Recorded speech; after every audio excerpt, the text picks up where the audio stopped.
Introduction. HTML font family is the typeface applied to specific text within an HTML document.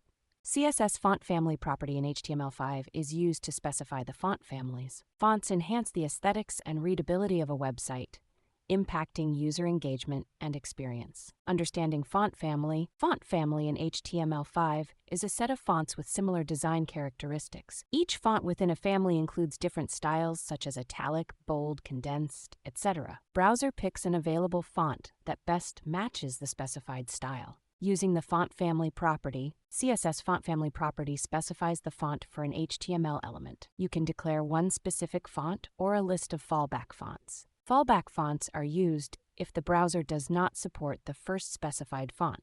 Websafe fonts. Websafe fonts are commonly installed across most operating systems. Examples include Arial, Times New Roman, Courier New, Georgia, and Verdana. Using websafe fonts ensures website appears as intended, regardless of the user's device or OS. Google Fonts. Google Fonts offers a multitude of free fonts for websites. To use Google Fonts, link to the desired font in your HTML document's head, then apply the font using the font family property in CSS. Tips and common errors. Always use fallback fonts to avoid defaulting to a system font.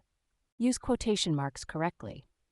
Font names with white space should be surrounded by quotation marks. Test website on different systems and browsers to ensure correct font display. Conclusion. HTML font family is crucial in web design and development, affecting website aesthetics and readability. By using CSS font family property correctly and considering web-safe fonts and fallback options, you can create a consistent and engaging user experience.